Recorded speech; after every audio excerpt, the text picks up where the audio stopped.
podcast party. Descent into Avernus.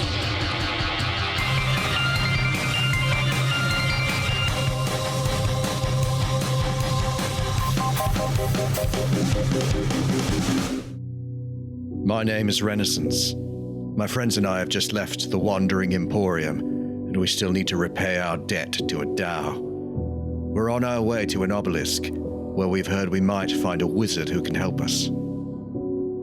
So you've returned to the Ragawagon. Wizen just lying on top of the wagon, just asleep. I thump on the hood. Morning! He's just like, awake, I'm awake. I was just resting my eyes. Was it good? Was it everything you hoped it would be? New coins in the glove compartment. All right, we'll put those in the glove compartment. How many you got there? Whoa, that's a big stack. You guys must have been real big winners there. Oh yeah, we really cashed out.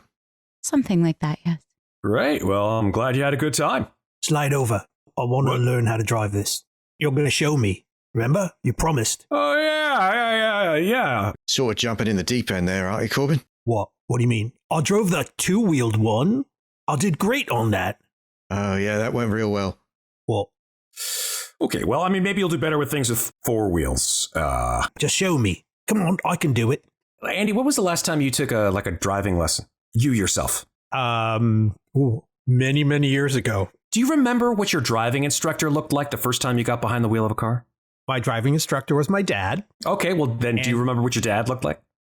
Yeah, and I remember the first thing he told me was, push the gas with your toe, not your foot, your toe. Literally the first thing he said to me. And I still felt like the car went like 300 miles an hour and lurched forward like this crazy. I feel like it's a similar kind of situation. First you sit in the seat, he's like, always remember, buckle up for safety. He points you to this like leather strap across the seat. Just put it in a little, no, you put the metal, you put the hook inside here, yeah, until right it here. clicks. Yeah, no, right on the left side. It's not clicking. It's not. Just push it. No, you got to turn it around. You're not. Oh, no, get your hand out of there. I can do it. No, All right, I got it. Oh my gosh. All right, listen. Okay, this is the steering wheel. Right. What's that do? Yeah, the steering wheel turns the vehicle left or right. If you turn it a little bit to the left, it turns a little. If you turn it a little bit to the right, it turns a little bit to the right. Don't touch that. Why did you? Don't wait. Hold on. One thing at a time, big guy. All right? Hold on. All right. So what you just almost touched, that's the gear shift. That makes the car go forward or backward or stop on a dime. You don't want to go into park while you're driving. That messes up all the camshafts and everything, and then I have to fix it, and you'll be in a mess. Where do we pour the ichor in? I've got two ichors. Corbin. Oh, yeah, let's put those in. Put this ichor in. Yeah, that makes it better. No, we don't need to put that in yet. Don't put that in yet. Don't First waste of all, that. it's Ichor, not Ichor. We call it Ichor down here. Yeah, it's definitely Ichor. I'll agree. Not Ichor. Yep. I don't know who calls it Ichor. Whoever does that. Weird. Always Ichor. We don't need to use that right now. It would just be exciting if we put it in there. No, I know, but if you want to put the stuff inside the engine, you pour it down, and he points to a very small hole next to the slot where he has been putting the soul coins. You pour it down, and it gives the engine a boost. Just don't put in too much, because then it makes the engine, it makes it do weird things. So just be conservative with it. All right. Okay. Ren, you're in charge of that. All right. Yeah, I got it. Yeah, okay. Right. Yeah, he's got it. Good. Now, down by your right foot, that's what we call the ignition pedal. And on the left of it is the brake pedal. I use my left foot on that one. No. You just got to pivot, right? You got to pivot a little bit to the left when you hit the brakes, and then you pivot on your heel and you push down. 2 feet. By the way, yeah, I know you got it, but you don't want to. You don't push with your left on the left pedal and your right on the right pedal. You're gonna get confused and push the wrong pedal. Is it the soul pedal or the ignition pedal? Kind of like the way you're phrasing it, the soul pedal. It's kind of got a funky ring to it. I don't like that. I don't like it. Let's just say I like not thinking about that aspect of it. Yeah. Okay. Kind of the same way I feel when I drive my car in real life, actually. I don't like to think about them all those dinosaur bones that I'm burning up. The conversation, I would say, goes, on for maybe like an hour as he is, of course, driving the car with your assistance. Corbin, as you have already intimated, you and he have made a deal that you'll eventually return him home. if he taught us how to use it and in a few days. Should someone else pay attention too, just in case? Ofelia, maybe? Yeah. You're good with all kinds of stuff. Sure, yes. I would be happy to learn also how to drive the ragga wagon. Great. All right, we'll take turns. It'll be fun. Okay. Now about that soul pedal. No! I think that would be fun. The igniter pedal, the call it. Ignition. Floor it? Is it- Do not floor it. If you floor it, then you'll just, the whole front of the vehicle come up and it'll be a big wheelie and you'll draw attention to yourself more than anything else. Oh, Don't well, use 2 I feet, suppose only that- use 1 foot. Are you sure? But because there are 2 pedals, so why wouldn't Thank there you. be one That's for what I each said. foot? She makes a good point, Corbin. Have you thought about using 2 feet? It sounded like out of the Wandering Emporium, you guys were heading towards where you thought the obelisk would be. Correct. You have the location on your map. It's going to be 2d4. So who wants to roll it? I think we've all rolled at some point, right? I never rolled. Well, then go for it, Andy. 2d4. Don't get the same number twice. Woo! That would be a 1 Nice. and a 3. Excellent. Okay. You travel through Avernus yet again. Looking on the map, you do see kind of a very strange and shocking depiction of what seems to be some kind of enormous fiend stamped on the map as if this thing would actually be there in person once you drove through that area. Luckily, there is nothing of the kind, that it's probably just ostentation. However, before you reach the obelisk, you see the ruins of an imposing edifice. Perhaps the destroyed, burnt out ruins of some kind of a castle or towers that flank a rather narrow bridge. This bridge extends perhaps half a mile or so from your position across an enormous lake of some kind of undulating green fluid. The way it's moving, it seems like fluid, but as you slow the ragga wagon to a stop before you go across the bridge, you see that there's some kind of a commotion, some movement down near the bottom of where this fluid hits the bottom of the pit. When you say a commotion, do you mean like yelling? A lot of individuals moving around, milling around at the bottom. Should keep going? You don't think we should have any sort of general sense of what it is if it's that close to where we're going? How far away from this commotion are we? The canyon itself that you spy is about a mile wide. Wow. It is pretty enormous. And this green slime that fills it, it looks like it's kind of breathing. From your perspective, it's probably a couple 100 feet down. But how far, laterally from us? Maybe a couple 100 feet. Okay. Can we currently see the obelisk that we're heading for? On the edge of your vision, you probably can see that the obelisk is about a mile away as the crow flies. Okay. In that case, I kind of think it's worth investigating because Yeah, it's close to the place we're going. It could affect what happens there, you know? agreed. Right, so who's going to peek over? We just want to go to the edge and scope it out. There's no way to do it from the ragga wagon. There's no tool that could extending I have a way. I have a telescope way. or something. Lily. Fly carefully and see if you can see what all the fuss is about over there. She looks at you and she sort of cocks her head and then looks out over the edge at this lake of green slime. And then she just goes, meow. Great. All right. It's hard for me because I don't want anything to happen to Lily, but Lily is strong. Lily is strong and capable, so I can resummon That's her. right. She will go to Celestia. Right. Okay. Wait, I might be able to help a little. Okay. Now, I don't know if this familiar is a creature or not. I don't think Corbin would know that, but he's going to try to touch the cat. Just going to pat you on the head and give it a vigilant blessing. So it will have advantage on its next initiative check, assuming it is a creature. It is a creature. Yay. Thank you. It's got the vigilant blessing. Corbin, can you give her guidance? Oh, yeah, I can do that too. Wait, why can't you? What? I don't know. It just ain't working anymore. Maybe I forgot how to do it right. I learned it by watching you, so just maybe I have to watch you do it some more. Pay attention, Ilmota. Give this creature guidance on its sneakiness. And Corbin will touch it on the head again and give it guidance. It's a very, very soft fur that you touch, Corbin. I will be able to see what Lily sees. As long as we are within 100 feet of Lily. 100 feet. Yes, indeed. Will we be? We will be. Yes. Well, we can pull up the ragawagon. Yes, you certainly can. Because the commotion, as I described it before, is a couple hundred feet from your position. Okay. If we think we can safely scooch up, that would be great. Based on the fact that you have scooched up the wagon, I'd say you probably can see a little bit more as to what is occurring. I don't think I'm actually going to call for a perception check because it's kind of obvious as you near the edge of the pit. And watch Lily go flying off to hopefully see a little bit clearer. You see a bent iron crane that leans out over this chasm of slime. From the end of this crane, you see an iron cage. The cage is slowly being lowered into the slime.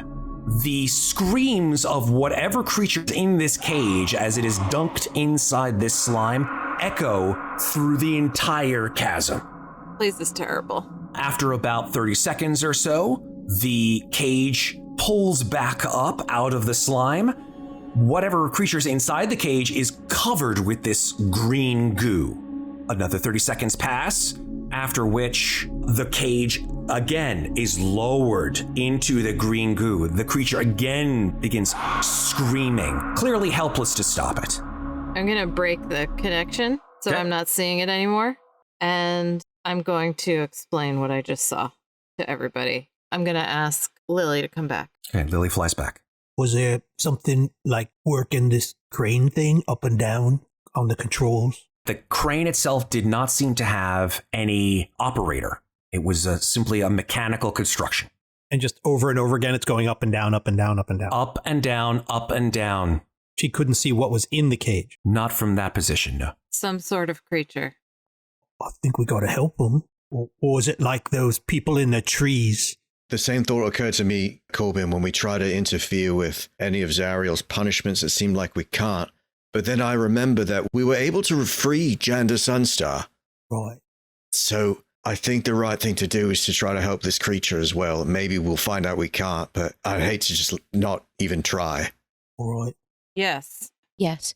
Perhaps we should try to go to the obelisk first and then... Yes. As long as we don't interfere with this, I don't think that it would be like harmful to us. You know, I think it'll leave us alone if we leave it alone. I'm just wondering if whoever is in this obelisk might have some ideas about what's going on with this cage. I want to help whoever it is. Where's the crane mounted? It's mounted on the other side of the pit. Okay. So it seems like we should cross anyway. Like, if we're going to interfere with it or not, we got to cross this bridge. So let's at least do that. All right. Wizen, will you drive across the bridge? You're better at it. Why don't you give it a shot? All right. I believe in you, Corbin. You can do it. Me too. Wizen holds onto something very sturdy. So does Corbin. All right, I guess we'll drive across the bridge, but keep an eye out. Keep her straight. There you go. Don't make any sudden turns. 1 foot, 1 foot, 1 foot, 1 foot. Oh, Yeah, sorry. Just pump it. Just pump the gas. You don't need to like, step on it. There you go. Real slow. There you go. All right, I got it. He says, there you go. You did it. Good job. All right. Thanks. You can give me the steering on it. There you go. You got it. That was fun. Exciting. Kind of scary, actually. Gonna go ahead and drive you over to the obelisk. You want me to park by the obelisk or like far from it or what? Well, now that we're on this side, can we see the crane any better? You can make a perception check. Corbin got a 24. Hylan got a 23. 10 for Renaissance. Ophelia got a 6. Corbin and Hylan, both of you looking out the right side of the wagon and looking down into this pit, you're able to see that inside the cage is a very strange, although somewhat familiar looking humanoid creature. It's got green skin. It's completely hairless. And it has large oval eyes. You recognize this kind of a creature actually from the Wandering Emporium. It is an ultraloth. It's a sort of a yugoloth, which is halfway between a devil and a demon. It's the sort of go-betweens that seem to have been hanging out outside of Nezeth's shop. We'll tell everybody that. Is that really something we want to save? Anyone have an opinion? I don't want anything to suffer, but time we interfere, there's literal hell to pay, so. I think that we should proceed with our task because it is quite important. I'm in favor of helping it. I think that may be colored by, I feel like people look at me in Baldur's Gate and say the same thing. Right. I know what you feel like. I think your motto would want me to help it.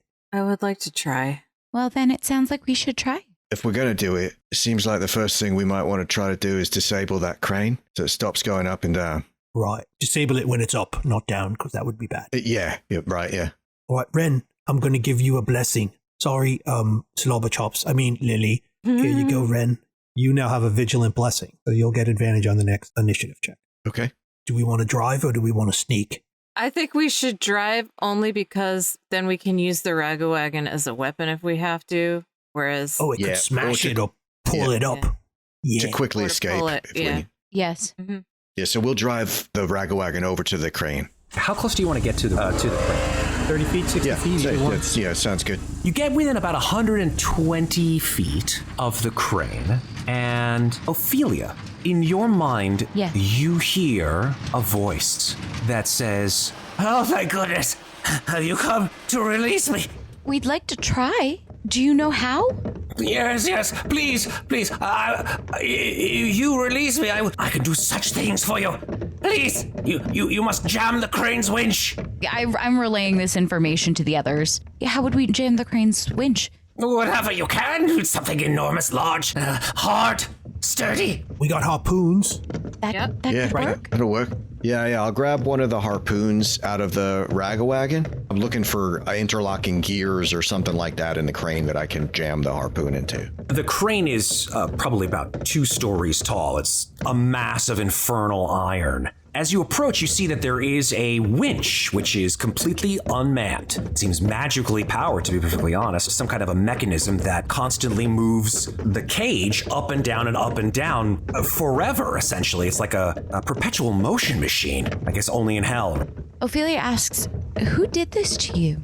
You hear, it's a long story. It wasn't my fault. I promise you it wasn't my fault. What wasn't your fault? He says, just get me out of here and I'll explain everything. Okay.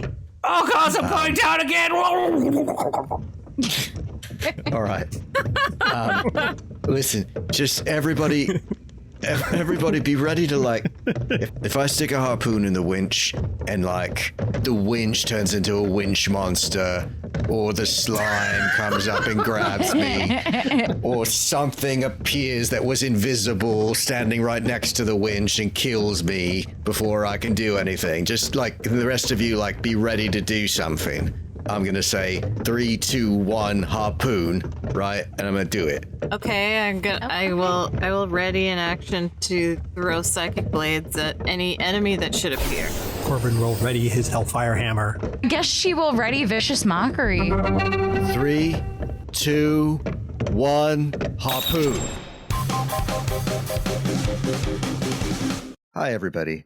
The show will be back shortly for the second half, but first, it is time to tell you about how you can play D&D with us and how you can make a special cast party podcast miniseries happen. Secrets of the Blind Palace, my Dungeon Masters Guild Gold best-selling adventure, is now available for Roll20. It is a 4 to 7 hour Dungeons & Dragons adventure for 3 to 7 characters of levels 1 through 4. The wealthy Von Crofts hire a party of adventurers to find the body of their dead son in a haunted pleasure palace, and to bring him back to life.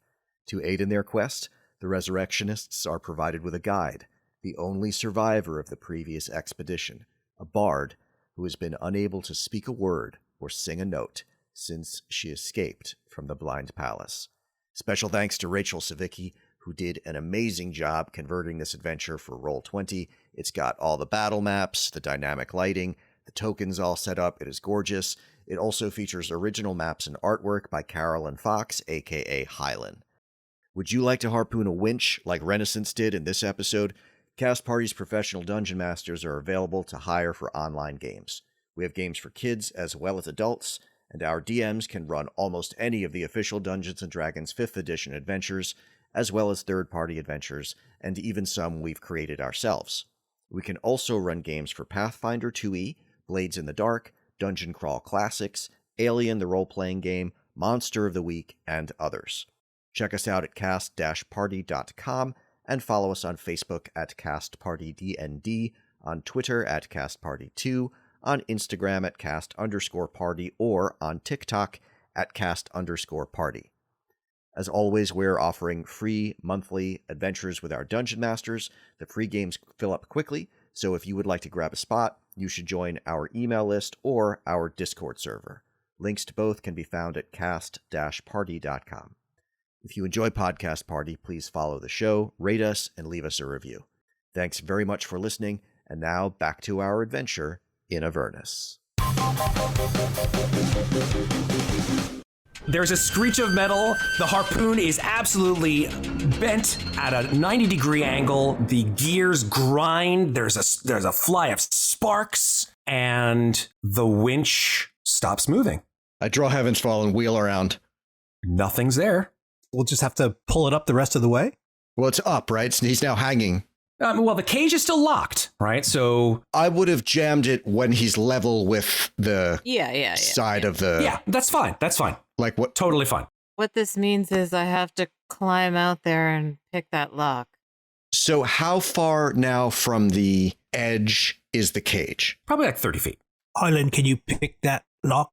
Is it locked? Is that what it is? Well, he grabs the cage door and just shakes it. He's like, get me out of here!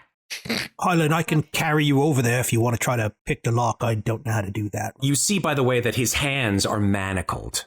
So I have two thoughts. One is thank you for that offer because it's more helpful if I use my wings during a fight. And if I use them now, I won't be able to. But at the same time, how long can you fly for? Could you fly long enough to bring me out there, bring me back, go get him and bring him back? I can fly for a minute. It's only 30 feet, you said? Mm-hmm. Yeah. I think I can do it. If you can pick it quick. Yeah, I suppose worst case scenario, we book it back and then I'll just use my wings if I have to. Okay, let's try that. Thank you. All right, Ilmata, help me. Corbin is going to use his feature Steps of Night, which lets him fly. And he'll pick up Hylan and he'll fly over to the cage. I say, Ofelia, it would be great if you could say something inspiring to Hylan to help her pick the lock. Well, I'd be happy to. Hylan, you are the best lock picker that I know, and I believe in your ability to pick this lock. Thank you. I grant Hylan Bardic Inspiration, yeah. Thank you. You're quite welcome. Okay, so I'm a flying. Go ahead and unlock using Thieves' Tools, right? Dexterity check. And guidance. My flight is in concentration, so I can do it. Ooh! That's a total of 23. Easy as pie. You just fiddle around with the lock. As you get closer to the cage, you see that this guy is covered with this greenish slime, and he's got this look of just torment on his face. And as you attempt to open the lock, he's sort of like, he doesn't grab for you or anything like that. He sort of looks down at the lock, looks back up at you expectantly, and then when he hears the click, he throws open the cage door. And he's like, take it easy. Yes! Take it easy. Yeah. Oh, that's a long way down. Yeah, take it easy. We're coming back for you. Stay here. And then, I guess if you could fly me back, that would be cool. All right, Corbin will fly her back. And then you said this guy's covered in that slime stuff? Yeah, you're going to Yeah. like a cloak or something. Can you climb the chain or something? Oh. He looks up at the chain that's keeping him. Ofelia, can you say something encouraging to the horrible thing? Yes. What did you call me? You have survived this ordeal many, many times, and I know that you have the endurance and strength needed to climb up this chain if you need to. That's great. He stares at you for a little bit too long. And even though he's bardically inspired, he's like his eyes just focus a little past you. Telepathically, he's like, "You are right. Yes, I can." And he makes an athletics check.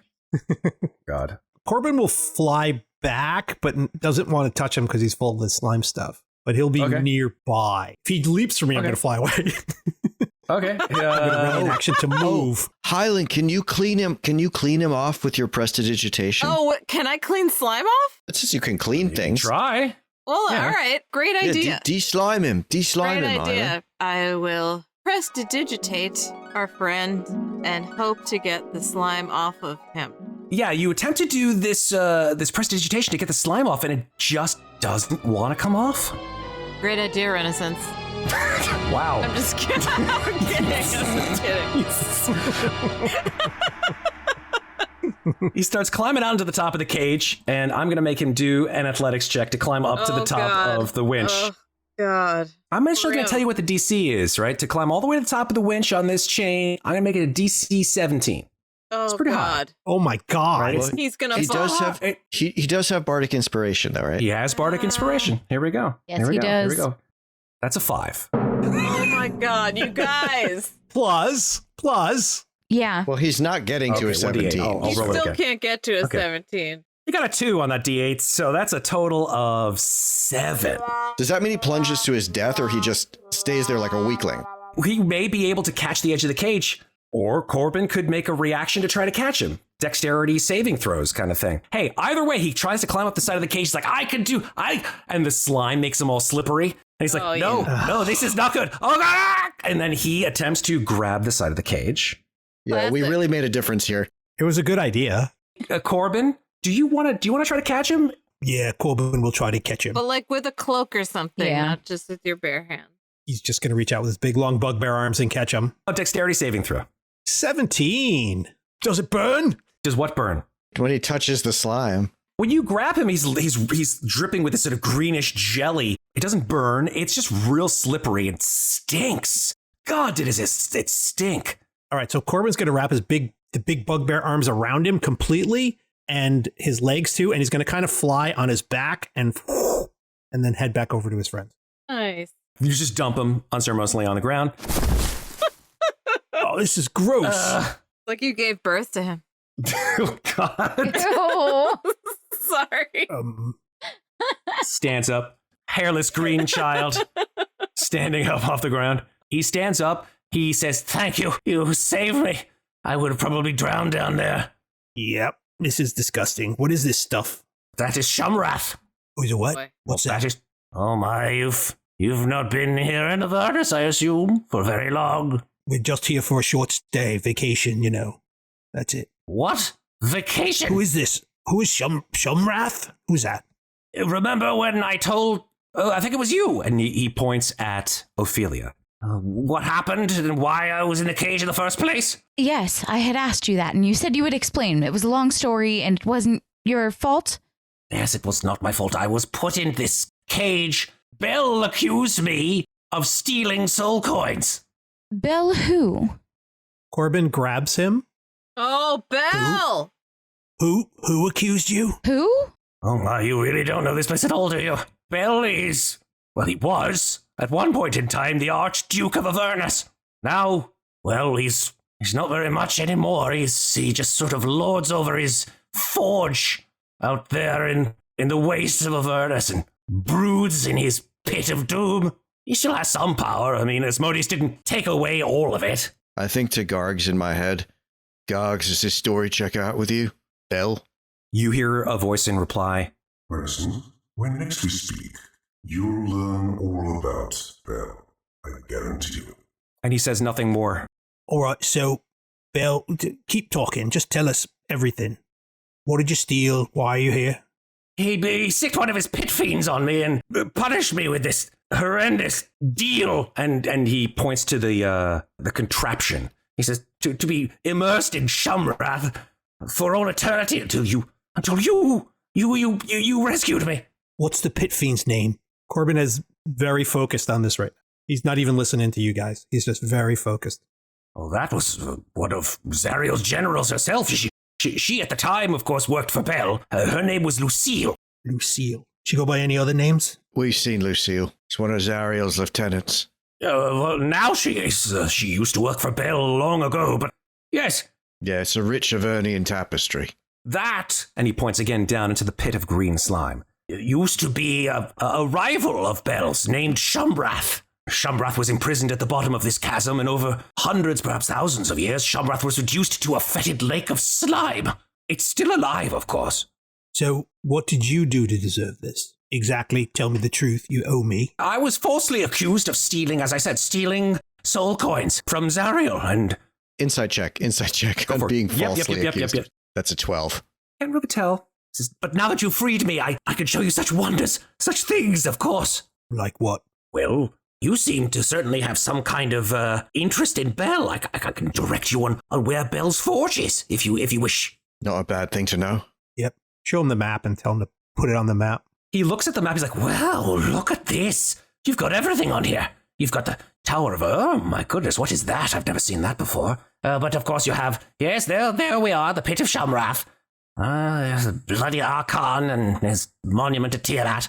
But no. Yes, there it is, that rather ominous and horrendous-looking volcano here. And he points across the map to right sort of nearby Haruman's Hill. That, my friend, is Bell's forge. Noted.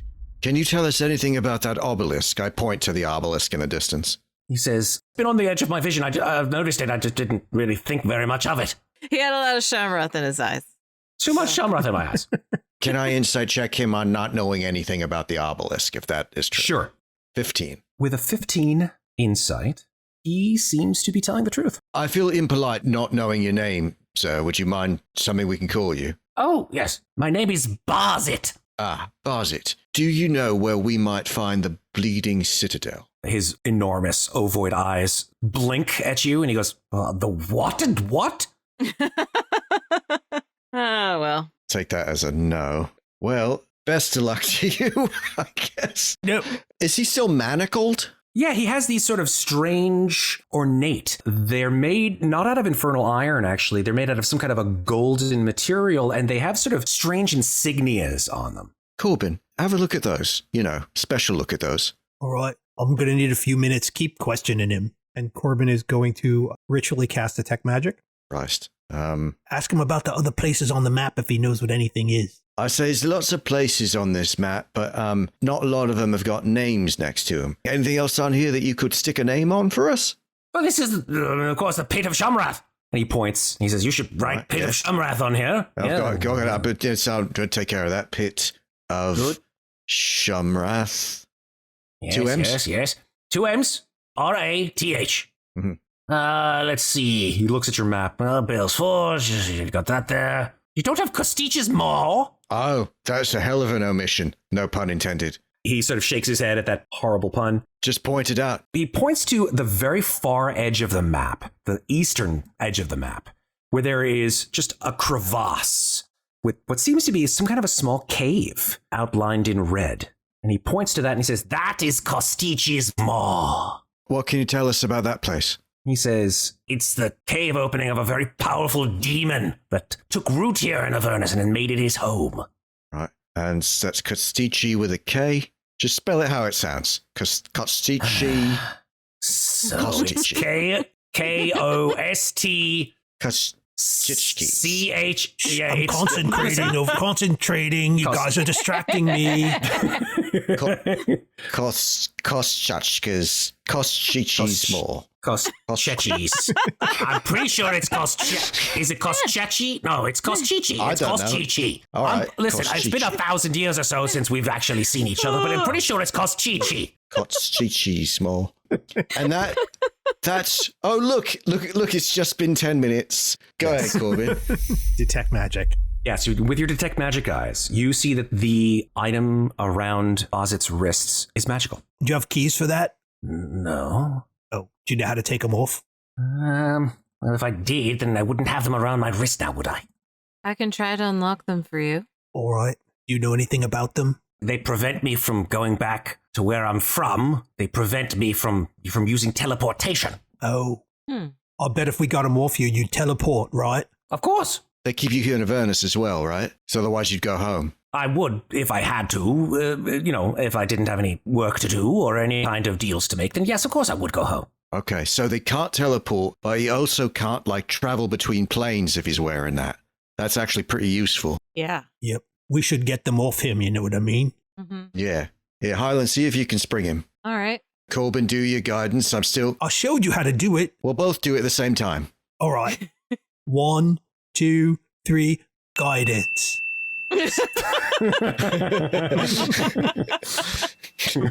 Okay, total of 14. Unfortunately, that's not enough to unlock the manacles. Damn it. Sorry, everyone. There's so much Shumrath all over this. It's hard to get the pins in without them slipping. Let me try to just pull them off. Can I try pulling them off? He looks at you and he says, I've tried to pull them off. They won't come off, but I know, but no offense, you couldn't even climb over the thing, so... Hold on, everyone. That's not very nice. I mean... Be quiet, just for a moment. I want to try something. Ofelia casts Dispel Magic.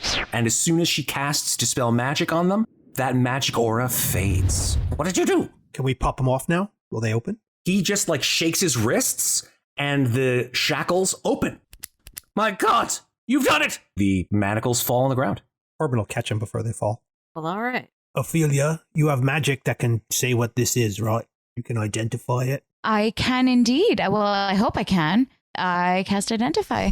Cool. So you cast Identify, blowing the spell slot, and you know immediately that even with the magic gone from them, it doesn't actually remove what this magical item is, which are called dimensional shackles. Dimensional shackles are items that are placed on beings that have the ability to teleport, or as Renascence stated, to move between planes. So obviously they perform the same function as regular manacles do, but you can't use any kind of extra dimensional movement once they're on your wrists. That's handy. Yeah. Once every 30 days, the creature that's bound by the shackles can actually make a strength check to try to break those cuffs. And on a success, the creature will break free and destroy the shackles. Yeah, so he was a weakling. I mean, I'm sorry, he's still right here. I wasn't sure. I'm like, are you speaking again? Yeah. I'm going to make a case for me holding these, mainly because I think I'm the one who's most capable of wrestling something into submission enough to put them on. Yep, sounds good to me. All right.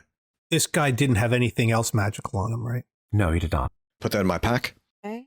Baazit, do you want to come with us? Hang out a bit? Baazit says, no offense. I have quite a lot of things to do. I'm sure that your vacation, certainly here in Avernus, is quite important to you. I have my own plans, to be perfectly honest. By the way, you never saw us and we did not release you. Oh, no. Why would I ever admit to that? Ever? You promise? On pain of pain. Well, I mean, if you did, Well, we'd do put your you best. back in there. All right. Steady on. All right. Listen, you Steady don't on. need to threaten me. Hey, Yeah, listen, Take it we're all easy, friends friend. here. Right, we're all friends. you saved me. Now you're threatening to throw me back in there? What's going on? It's strange. No need to. No, we'll just, we'll pretend this whole incident never happened. And if anyone asks, you got out through a structural failure in your little cage and shackles. Just a Absolutely. spot of luck. Yes. I like that idea. All right. So you go that way, and we'll go back in our infernal war machine. You do that. Have a great day. You too. It was nice to meet you. And before you say that, he is gone. Well, So you get back into the wagon. Now, your body is telling you it's been about 16 hours worth of stuff since you've had a long rest. Right. So I guess the question is, do you want to head over to the obelisk or do you want to take a long rest? I would love to take a long rest. that's fine with me. I mean, I feel, that well, good. I feel quite refreshed from the spa. But if it's 8 hours, was that a 24-hour thing? Yes, 24 hours from the spa treatment. I'm in favor of pressing on, maybe handling the obelisk first and then resting after. Yeah, if you're Yeah. experiencing benefits from the spa that will go away, that's good. I just don't want to end up being exhausted because that's a drag. Yeah. Right. Yeah, so I That guess, would be Matt, bad. are we in danger of being exhausted if we press on now? If you went on maybe another hour or two, you may start to feel pretty friggin' tired. All right, so we should rest then. Counting the amount of encounters that you had from when you woke up, did all the Wandering Emporium shit. I mean, that's like a day of shopping. Holy shit. I know from my own personal recollection, that really just saps the energy from you. And then you hit the pit of Shumrath, you did the crane. There's a lot of stuff that went on. But if we're taking an 8-hour rest, that's not a full 24 hours necessarily since I got the spa treatment, right? Yeah. So it could still apply. No. Oh, okay. Absolutely. Good. Let's at least let's drive an hour away. So let's not camp next to the crane that we just broke and freed the guy from. Why? Why can't we do that? So Matt, we're gonna try to drive for one more hour closest to the obelisk, and then we will stop. You drive back towards the obelisk. You see that there's kind of like a little bit of a shelf. The way to get to the obelisk would be to climb up this set of stairs. So you'd have to park down here at the base of the obelisk, climb up the steps, and get to the obelisk, which is on this shelf above the river Styx. Okay, so can we set camp at the base of the staircase? Absolutely. Great, because I have some stuff to tell everybody. Corbin will cast Liamon's tiny hut. When we get there, he'll cover the ragawagon for as much of it as he can, and everyone can be under there. The weather and the light here in Avernus never really changes, so day and night are not really concepts at all. But you just know from your own mortal foibles that you can't go on for too much longer, so you park the car and you get out and you make the Liamon's tiny hut and settle in for the quote-unquote night. Corbin, Wizen comes over to you and says, so, Corbin, listen, I know maybe now's not the best time to ask, but I made good on my promise. I taught you how to use the darn thing. I think you're doing decent at it. I mean, you drove here, you drove across the bridge. That's pretty tough. Most of Avernus is just plains and plains of dust and bones and stuff like that. I think you'll do just fine. No, Spit it out. You said you would return me to my home. And the more I'm here and the more kinds of crazy stuff you guys get into, the more I really don't want to be here. His voice cracks a little bit. Wizen, tell me where you're from before here. I'm from a place called Ravnica. I don't know if you've ever been there. Is that a real place? That's not a real place, of course really. What are you talking about? Yes, it's a real place. It's a beautiful place, actually. It's a planet that's covered with basically just a big city. Beautiful city. So, you have family back there? Yeah, I do, actually. I got 2 ex-wives and 4 children. All right. Whatever shit thing you did, the spell won't work if you go back and do it again. So you got to be a good person, all right? Don't you think I am a good person? What I see of you, you're a good person, but you're here and you were working for, Maggie, and you must have done something wrong. I guess I did. On Ravnica, we got these guilds. I worked for one that didn't do the nicest things to people, and I kind of helped him when I didn't have to. And I guess that's all right. Just try to be a better person. All right, help people that need help. Don't do shit things. Can you do that for me? For you, Corbin? Absolutely. And if you're ever in Ravnica, ever, for any reason whatsoever, you look me up, okay? All right, now, I'm going to have to touch you on your head and just concentrate for a minute, all right? You don't get nauseous or anything real easy, do you? I've never done this before, but I'm sure it'll work fine.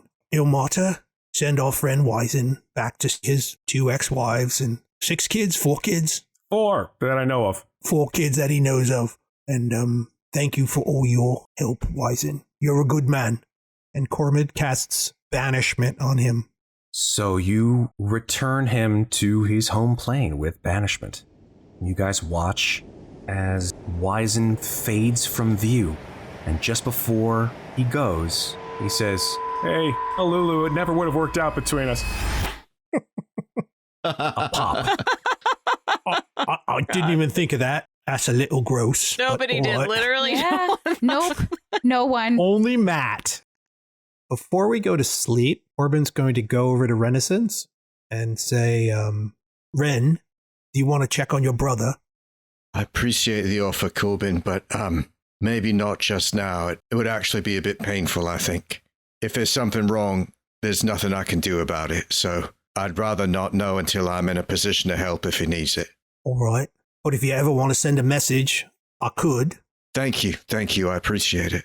It might be worth sending a message at some point to Severa Savicus to let her know the progress we've made so far and what the situation is. Oh, I guess I was thinking something more personal. I know, and I appreciate that. I'm more thinking if we fail, then at least somebody else would be armed with the information that we do have. If they want to send someone else to try to do it, they'd at least have a head start. They'd know more than we knew when we got dumped down here. Maybe Traxacor would be a better person. I mean, Gopher. What is he, a gopher? He's an Otter. Otto, right. Sorry. Yeah, he was a bit scattered. I feel like she seemed more focused to me. Mm-hmm. Ofelia, Hylan, anybody you want to send a message to? I mean, it would be through me, but I could do it. Thank you, Corbin. All of the people that are important to me are here. And I would agree. All right, let me think about it for a minute. So Corbin will just go off by himself. Corbin doesn't want to do sending with Silvera. He has other selfish things he'd rather do. He's feeling bad about it, so he's just going to sit off on the side.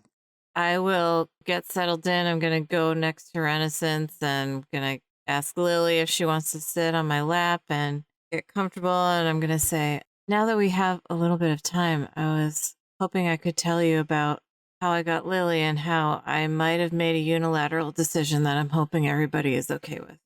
There's a silence. Lulu's like, well, speak up, girl. We're not waiting for nothing. Let's go. Do you remember Bernie? Cut my hair? Yeah, she did a great job. Yeah. Well, long story short, Bernie wasn't as she seemed. She was actually a metallic dragon. She was a copper dragon. What? Yes, it was incredible. I knew I had a good feeling about Bernie. Yeah, Bernie was really incredible. She said that there was a message from Bahamut for me and that Bahamut wanted to know what we were doing and what our situation was. So I spoke to Bernie about that. Bernie was sent specifically to Avernus to keep an eye on Archon and asked about the orb. And I explained what our situation was with the orb, and Bernie was very relieved to hear that we did not bring it to Archon.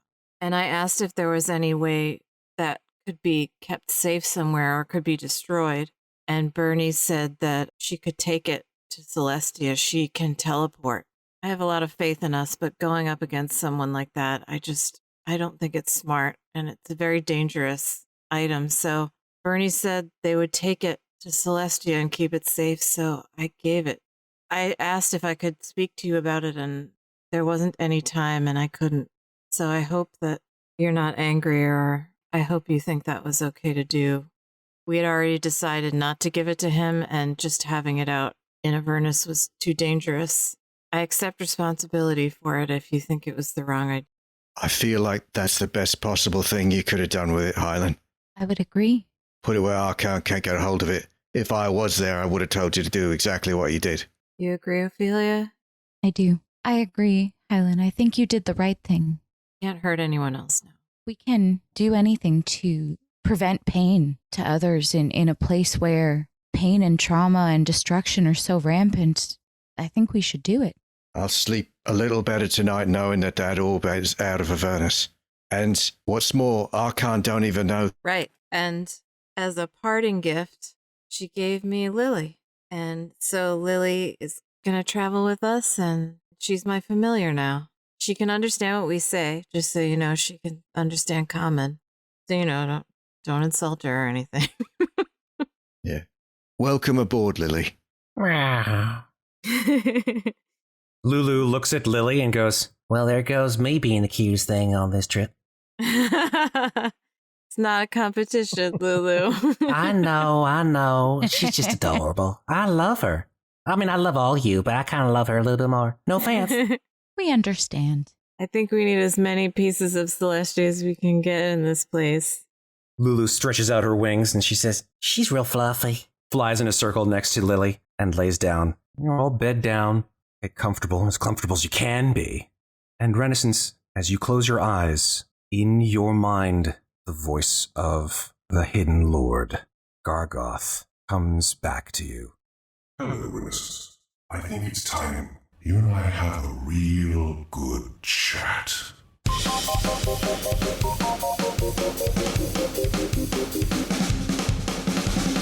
Thanks for listening. This episode featured the Dungeon Master stylings of Matt Gordon, with Andy Cannistra as Painbearer Corbin Shiv, Carolyn Fox as Hylan, Rachel Tamarin as Ofelia, and me, Tal Aviezer, as Renascence.